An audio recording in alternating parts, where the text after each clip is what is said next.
Alors, Anissé,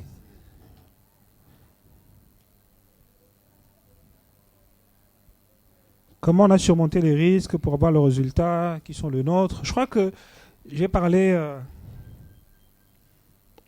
C'est vrai que dans l'environnement institutionnel qui est le nôtre, vous êtes comme une petite fleur qui vient d'éclore. Hein. Vous êtes fragile.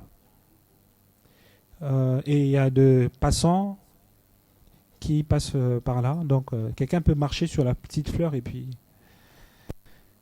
Oui, c'est vrai que c'est ça l'environnement institutionnel, mais comme je l'ai dit, il faut une coalition. Il faut qu'il y ait que la réforme, ces succès aient plusieurs parents.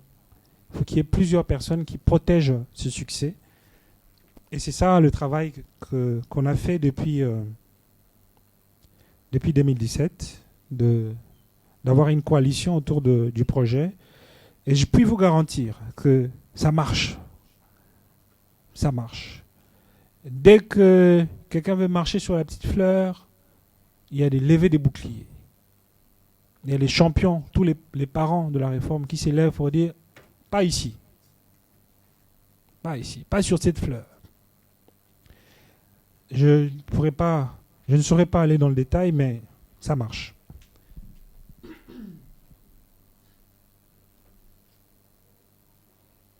Alors, toi, Kali, c'est ça? Toi, Kali? Ouais, voilà. Oui, c'est une bonne question. Mes employés, pour le moment, cotisent à la CNSS parce qu'ils sont sous le code du travail. Ils ne sont pas fonctionnaires de l'État, les employés de la SNSAP. La SNSAP est un établissement public, mais les employés ne sont pas fonctionnaires. Ils sont sous le code du travail. Les fonctionnaires qui sont chez moi sont en détachement. Donc oui, pour le moment, ils cotisent à la CNSS, mais on a fait adopter une loi au Parlement qui a évidemment un champ d'application plus large, mais qui va notamment permettre de récupérer les employés. C'est une dérogation au Code du travail, parce que conformément au Code du travail, la caisse d'assujettissement des employés de la CNSAP, c'est la CNSS. C'est ce que dit le Code du travail. Maintenant, on a fait une dérogation seulement pour, tout en étant soumis au Code du travail, mais comme ils travaillent au sein d'un organisme des prévoyances sociales, donc pour qu'ils cotisent à la CNSAP. Et cette loi est en attente des promulgations, déjà adoptée par les deux chambres du Parlement. Freddy a posé une question pertinente également. Les parlementaires, les membres de cabinet. Bon, pour le moment, c'est toujours des questions réglées par les lois et les règlements. Qui est la population assujettie, c'est réglé toujours par un texte légal. Le parlementaire, les membres de cabinet ne sont pas dans notre champ d'application personnel.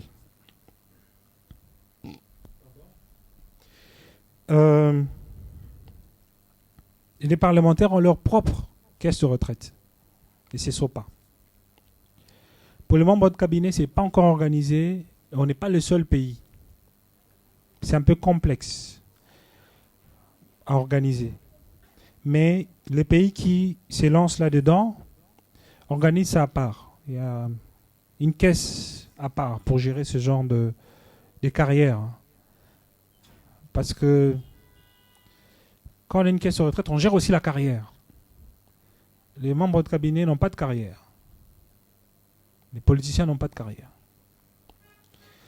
Donc pour le moment, non, ils ne sont pas chez nous. Les parlementaires ont leur caisse.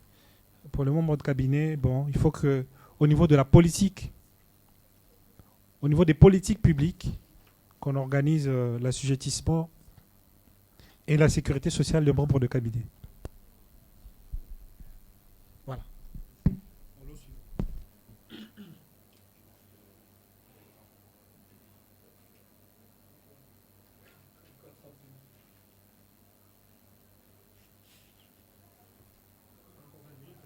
Parfait.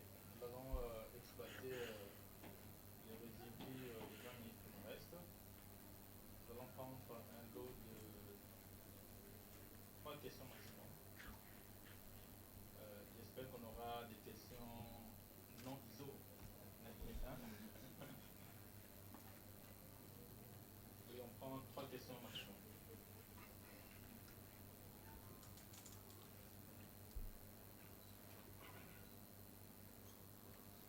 Merci beaucoup.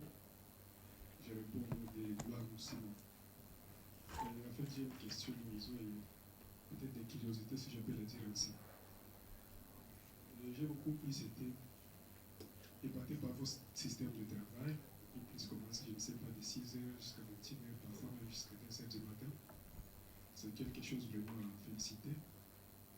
Mais là, je me pose comment parvenir à gérer les boulots, combiner aussi avec l'aspect, nos professionnels, notamment les familles, tout cela. Mais aussi, quelle est votre recette magique que vous pouvez aussi nous partager pour adopter un tel style de travail? Merci.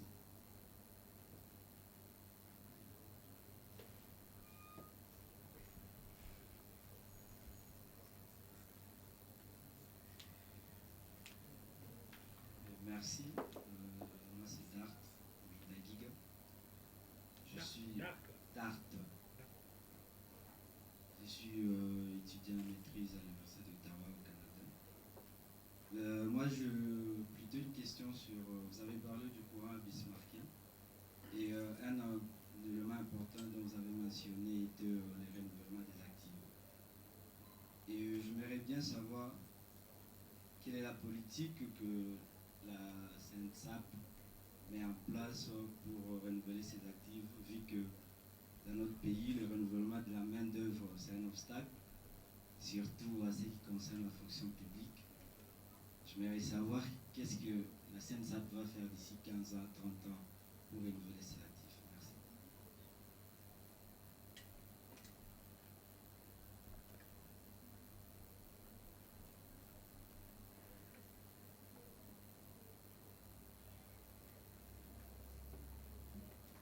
Merci pour la parole. Je suis Ballon Oualou, journaliste et leader des jeunes.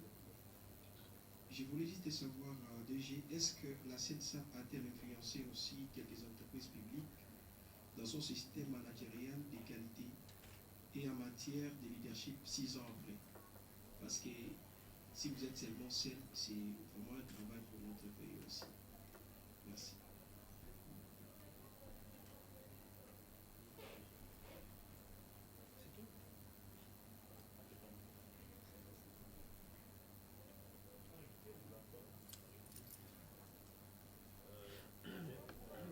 On va ajouter des autres questions à la demande du DG. Oui, mais il n'y a pas été. Madame avait déjà posé la question. Oui, on va prendre la question à la dame.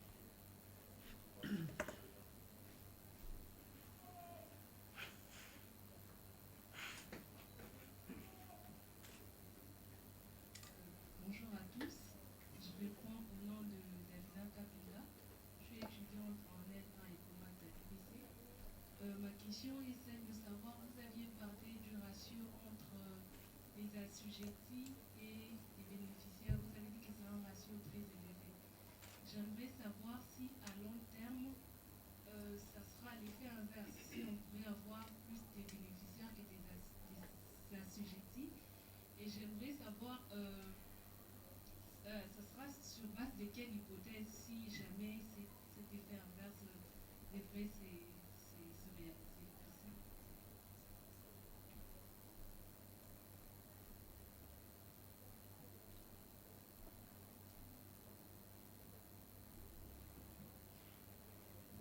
Bonjour, je m'appelle Erika Pinga, étudiant en L2 finance bancaire et assurance. Alors vous nous avez parlé de politique anticorruption. C'était, je crois, pour obtenir une certification dans ce sens-là. On sait que la corruption a toujours été un grand problème pour la société humaine, quel qu'en soit le pays. Alors moi, j'aimerais savoir quelles sont les stratégies mises en place par la CNSA pour lutter contre la corruption au sein de ces institutions.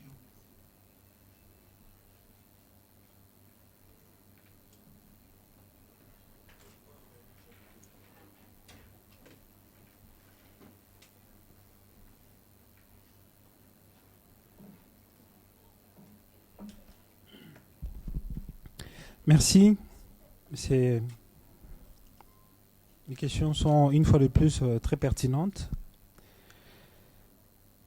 Alors, Gloire, comment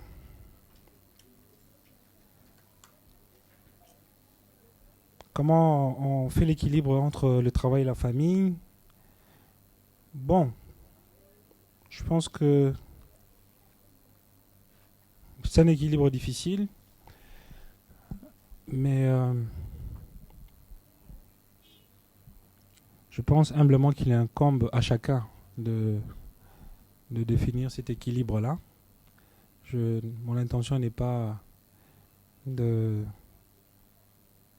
d'amener la société congolaise entière à travailler 15 heures par jour, 16 heures par jour. Ce serait l'idéal au vu du retard qui est le nôtre. L'un des moyens, en tout cas, pour rattraper notre retard, parce que les autres n'ont pas croisé les bras, les autres qui sont en avance, les autres continuent à avancer. Si on veut s'inscrire dans un processus de convergence, il faut absolument travailler beaucoup plus que ceux qui sont plus avancés. C'est peut-être cela l'état d'esprit. Quand on est citoyen du tiers-monde, il faut travailler beaucoup. C'est un devoir, c'est une obligation. Sinon, on ne va jamais s'en sortir. Bon, voilà. Donc, pour le reste, on s'organise. On s'organise pour les restes. Alors, Dart, question très pertinente concernant la politique de renouvellement des actifs. Oui, effectivement. La répartition ne fonctionne que s'il y a renouvellement de la population cotisante en temps infini. Pourquoi? Je crois que je l'ai expliqué, parce que pour payer les prestations futures, il faut qu'il y ait des cotisations futures. Pour qu'il y ait des cotisations futures, il faut qu'il y ait une population cotisante. Contrairement à la capitalisation, ça fonctionne même s'il n'y a pas renouvellement de la population cotisante, parce qu'elle est individualisée. Alors, qu'est-ce que nous on fait? Ça, c'est plutôt la responsabilité de l'État employeur. Les fonctionnaires, ils sont fonctionnaires de l'État. Ils ne sont pas fonctionnaires de la SNSAP, ils sont cotisants de la SNSAP. Nous, on fait des hypothèses. L'État, sa politique de renouvellement, nous, on fait des hypothèses. Dans tous les cas, nous savons d'avance qu'il y aura toujours des fonctionnaires. Toujours. Mais est-ce que cette population sera renouvelée à quel taux? C'est là la question. Parce que ces taux-là, nous, on en a besoin pour faire nos hypothèses actuarielles, nos hypothèses de projection. Quand on projette nos revenus futurs, il faut qu'on tienne compte du taux de croissance de la population cotisante. Est-ce que c'est une population qui va croître ou une population qui va décroître? Si elle va croître, à quel taux? C'est en fonction de cette information notamment qu'on va fixer le taux de cotisation. Voilà, donc pour le moment, en ce qui nous concerne, c'est des hypothèses. Je voulais aussi renchérir sur la question des Davina, sur le rapport démographique, parce que c'est un peu lié. Oui, pour le moment, il y a un rapport démographique défavorable.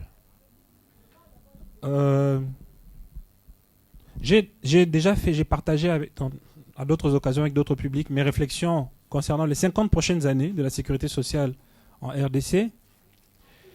Et d'après ces réflexions, pour les 50 prochaines années, ça veut dire jusqu'en 2072, il n'y a pas de risque de déclin démographique. Donc il n'y a pas de risque, du point de vue global, du point de vue macroéconomique, il n'y a pas de risque de détérioration du rapport démographique, donc les rapports entre jeunes et vieux. La population congolaise va rester jeune pour les 50 prochaines années encore. L'âge médian ne va pas beaucoup changer. On va passer de 17 ans à 18, 19 ans. Ça ne va pas beaucoup changer. Mais là, je parle du point de vue global. Je ne suis pas à l'intérieur du régime. Ça, c'est au niveau de la population globale. Maintenant, à l'intérieur du régime, est-ce que ce scénario est possible? Oui, ce scénario est possible. Si Les mises à la retraite sont nombreuses. Normalement, les mises à la retraite devraient être nombreuses parce qu'on a beaucoup d'éligibles. Vous avez vu la pyramide des âges. On a des actifs qui cotisent chez nous qui ont 90 ans. Ça veut dire qu'il est encore à l'activité, il n'est pas encore mis à la retraite. Alors, toute cette population, à un moment donné, il faut qu'il y ait des mises à la retraite. C'est la première chose. Deuxième chose, il faut que ces gens vivent longtemps. Ça dépend de la probabilité de survie ou de l'espérance de vie à la retraite. Si ces deux conditions sont réalisées, il est probable qu'à long terme, à un moment donné, d'abord que le rapport démographique se détériore, ça va de soi, mais surtout qu'on en arrive à des situations comme celles des pays développés, du Japon, de l'Europe, où on a du 1 contre 1, un actif pour un retraité. Parce que c'est ça on fait la répartition. Lorsque c'est un actif qui finance la pension d'un retraité, on finance ça comment? Il faut quel taux de cotisation pour permettre de payer la retraite? Quand on a un rapport démographique comme nous actuellement de plus de 200 actifs pour un retraité, ça va. On prend $5, $5, $5, $5, ça fait une pension. C'est ça. Donc la conséquence, si les rapports s'inversent, déjà, qui s'inversent, c'est un scénario catastrophe. Ça veut dire qu'on a plus de retraités que de cotisants. C'est catastrophe. C'est la catastrophe. Généralement, on agit sur deux leviers. On fait des réformes paramétriques. On peut aussi faire une réforme systémique, mais ce n'est pas les modèles dominants. Paramétrique, sur deux paramètres. Le taux de cotisation, il y a des pays qui sont à 32%, nous on est à 9%. Et des pays qui sont à 32% de taux de cotisation. Pourquoi? Parce que le rapport démographique s'est détérioré. Deuxième levier, c'est l'annuité. Puisqu'on parle de la répartition, l'annuité, c'est un élément qui intervient dans le calcul de la pension. Parce que on peut agir là aussi, sur la réduction des charges. On peut agir côté revenu, c'est l'augmentation du taux de cotisation, ou côté charge. On réduit un peu les pensions. Pour réduire les pensions, il faut revoir le taux d'annuité. Les taux d'annuité, c'est un pourcentage du salaire de référence qui sert d'assiette de cotisation que l'on acquiert par année de cotisation. Donc quand vous cotisez dans un régime de retraite, vous acquérez des droits. On acquiert des droits chaque année. Et ça, c'est représenté par l'annuité. Donc où on revoit l'annuité, et il est fixé, c'est un taux. Pour le cas de la SENSAP, c'est 1,33%. C'est un taux faible, je sais. Peut-être les plus faibles d'Afrique. Parce que le taux de cotisation est faible aussi, 9%. Soit on le revoit à la baisse, ou on peut aussi revoir ce qu'on appelle l'âge de liquidation. Si les rapports démographiques commencent à se détériorer, on peut augmenter l'âge de départ à la retraite. Les gens ne vont plus à 65 ans. Comme au Japon, il y a une réflexion pour que les gens travaillent jusqu'à 80 ans, parce qu'ils vivent trop longtemps. Quand les retraités vivent trop longtemps, c'est coûteux pour le régime de retraite. La conséquence, c'est les déficits. Et les déficits, il faut les financer. Pour les financer, généralement, c'est des subventions de l'État, donc on finance avec l'impôt, parce que le régime n'est plus capable de se financer seul. Donc voilà un peu pour la question des Davina, donc pour DART aussi.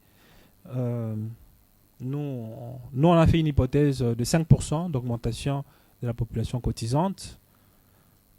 En tout cas, ça augmente, la population cotisante chaque année. D'ailleurs, contrairement à l'idée qui est très répandue d'une administration publique pléthorique en RDC, mon point de vue sur la question, c'est que la RDC est sous-administrée. Et d'ailleurs, on le voit aussi à travers les statistiques. Il faut comparer ce qu'on appelle les taux d'administration par pays. Vous verrez qu'on est en bas. On est à quoi? Peut-être 2 fonctionnaires par kilomètre carré ou pour 1000 habitants. Ou 1, pendant que les pays développés sont à 6, à 7, à 8.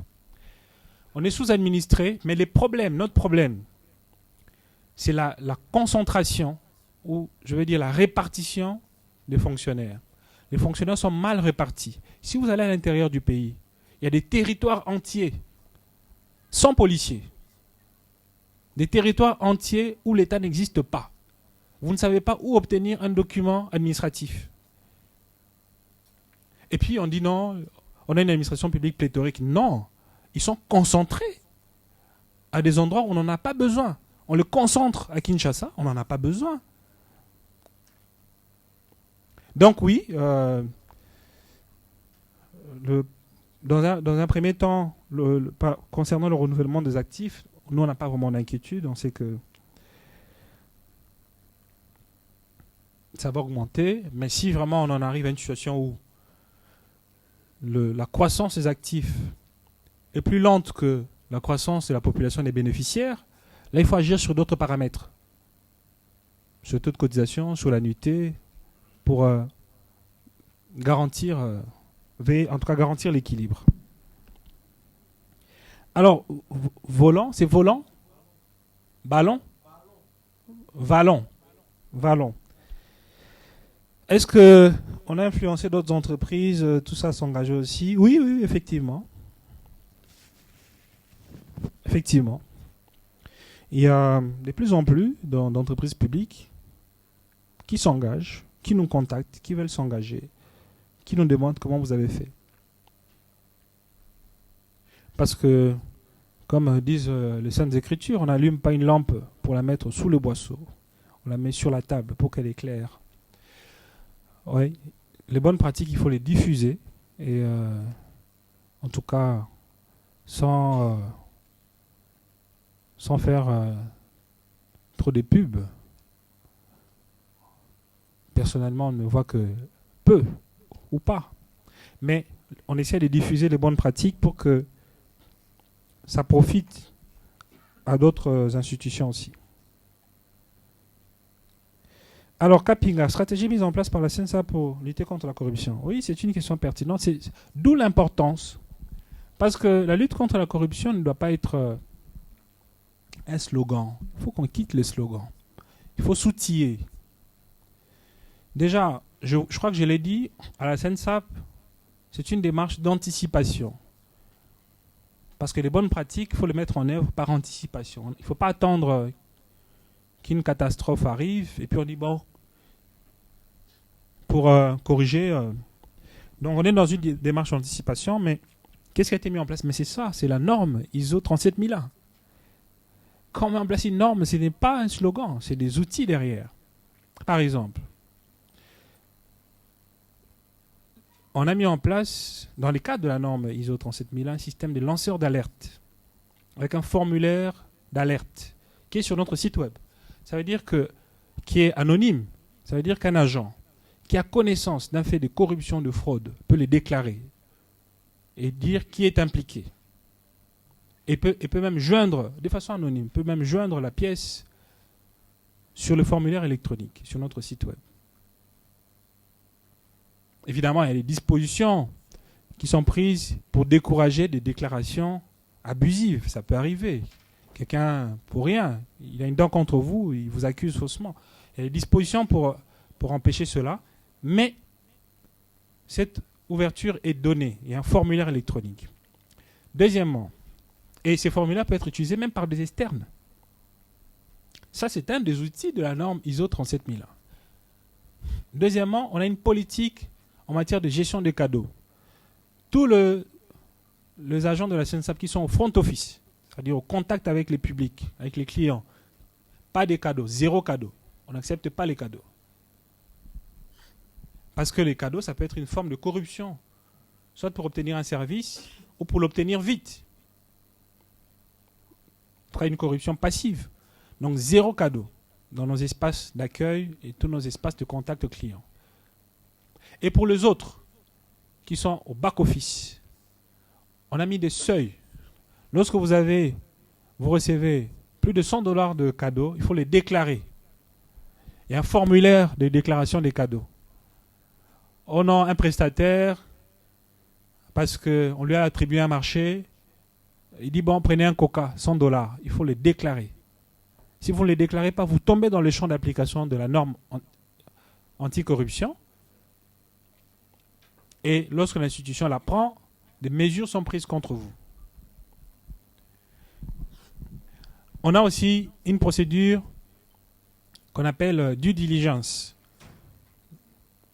Des diligences raisonnables. Avant de contracter C'est avec la norme ISO 37001, ce n'est plus possible de contracter ou d'aller imprimer des documents auprès d'une firme qui est à Banzalemba ou qui n'a pas de locaux, tout ça, parce qu'avant de contracter avec une firme, on fait des missions de due diligence. Il faut d'abord vérifier, première chose, qu'il n'y a pas un actionnaire qui a un lien ou qu'il n'y a pas un staff qui est actionnaire ou qu'il y a un lien avec un staff. Deuxième chose, il faut vérifier que la firme est viable, que la firme a des états financiers. Donc voilà, c'est tout cet ensemble des mesures, d'outils qui viennent avec la norme 37001 qui participent à installer ces systèmes de management anticorruption. Voilà, merci. Parfait, merci cher DG. Avant de clore, je vais rebondir sur ma 9e question, puisque vous avez parlé d'un fait empirique évoquant que la RDC soit administrée. J'espère que la SAP aussi a du potentiel à venir. Alors, certainement, il y a des étudiants qui sont en L1 ou L2 qui se posent des questions concernant les processus de recrutement, puisque c'est un cadre d'excellence qui inspire pour un peu évoluer, pour les étudiants qui aspirent à aller dans le secteur professionnel. Est-ce qu'il existe, puisque dans les processus ou la norme éthique, vous avez parlé de la transparence, est-ce qu'il existe un processus plausible où vous décrivez quelles sont les conditions pour être sélectionné, quelles sont toutes les démarches appliquées pour le recrutement ou l'embauche des employés? Merci. Alors, il y a 3 modes de recrutement. Il y a le recrutement par appel d'offres. Je crois que dans la salle... Ah, voilà. Je vois quelqu'un qui a été recruté par appel d'offres dans la salle. Oui, donc c'est le recrutement compétitif où on vous soumet à des épreuves, tout ça. C'est le premier mode de recrutement qui permet en même temps à l'institution de constituer une base de données parce que parfois il y a des recrutements urgents, c'est le deuxième mode. On fait ce qu'on appelle la comparaison des CV, ça veut dire qu'on puise dans notre base de données puisqu'on recrute par appel d'offres et donc on constitue les bases de données pour le recrutement futur. Et puis, troisième mode, il y a beaucoup de gens qui viennent pour les stages que nous retenons, après qui ont des contrats de travail. Voilà, ils sont nombreux, surtout les énarques, mais d'autres personnes aussi. Hein. Ouais, je vois un autre dans la salle qui était venu pour un stage aussi et qui est aujourd'hui staff. Voilà les 3 modes de recrutement. Merci. Merci à tout le monde. Une fois de plus, merci cher DG pour votre disponibilité et pour le temps de partager votre expérience auprès des jeunes étudiants et jeunes clients. Nous remercions également tous les participants pour votre patience et pour l'intérêt manifesté aux activités de l'école leadership. Nous profitons également de l'occasion pour vous informer que nous aurons une autre conférence le samedi prochain à la même heure, à 13h, juste, où l'équipe, les staffs permanents de l'école présentera les résultats de ces activités de recherche. Et par l'occasion, je vais lancer l'invitation d'être présent puisqu'il y a des résultats assez intéressants. Nous allons présenter, exposer sur la manière de concevoir les leadership, les nouvelles pratiques et puis les recherches les plus récentes. Une fois de plus, merci à tout le monde et puis peut-être le protocole va nous inviter. Il y a un cocktail que nous allons partager pour joindre, comme on l'a dit, l'utile à l'agréable.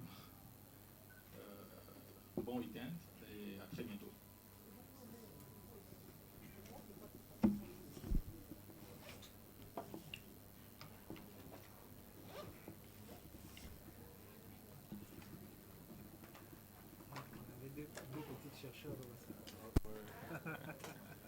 Comme on n'a pas encore de bureau système. Mais à la première première partie était mathématiques. Mathématiques, c'est équation.